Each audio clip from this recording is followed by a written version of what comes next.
Hi, I'm Mark Riddell. I'm one of the track designers here. Today we're going to be looking at some of the tools in Track Studio and looking at some of the more advanced features that you can do for getting into the more professional things that we do on the tracks. So first I'll give you a little fly around this track and we can look at a few of the features in here, and then we can go into do some editing. So this is a track that's a bit more advanced than some of the ones that we've been showing previously. We have things like jumps across gaps. You can see here we have got some machines that are spitting out big barrels that roll. We have the mod bots here hopping around as obstacles in the way. And up here, further ahead, you can see on this corner we have some boost pads which will speed you up. And if you drift around this corner, you can also hit these yellow things which are triggers. And these things are hooked up to the barrel launchers, so if you trigger them as you go around, it'll drop barrels onto the people following you.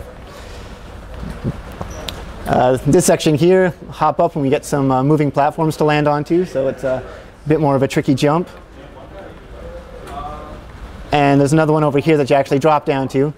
As you can see, we step between the road, the platform and the road again, so you've got to stay on your toes.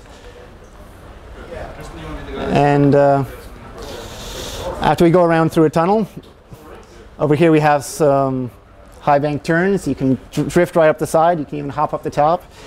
We have some, again, moving obstacles on the track that you have to avoid, so it kind of forces you up onto the sides here and there. And heading around, we have a big drop. Comes down over here and up towards the big rotating platform. Now this thing's fun in that we have a trigger right after it. So if you're the first one through, you know, you can go on the fast side. And you'll see if I select it, there's a line that hooks up. That shows that trigger is hooked up to the rotating platform. If I trigger that, then it switches direction, so the people behind me have to try a bit harder to make it around. I can even bring up options for these things to set it up. And all of these props, that the dynamic props, have these kind of settings, so you can adjust it and customize it to exactly what you want the experience to be. So now that we've had a quick look at the track, let's look at one of the advanced tools that I use all the time. Outside of just the more basic edit tools, we have another one called Advanced Edit. Now, as you can see, this lets us edit the track itself by adjusting these splines. So by moving in here, I can go and just really quickly move the track from side to side. And if I want to, I can also edit just parts. Like I can make this part a bit skinnier. I can push out the runoff to make it, you know, a bit easier on the outside there.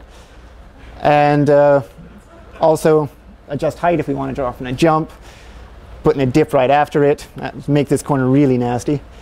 And yeah, if we want to be even more mean, we can do things like sculpt the terrain here. And I'm going to push this right down. So now you can see it's not just a drop off on one side now, there's drop off on both. So if I go back to the start here and go into test race, it'll drop me just back from where I was editing. And you can see it's a super crazy piece of track now. Wah! Oh. Anyway, that's a quick look at the advanced edit features. Thanks very much.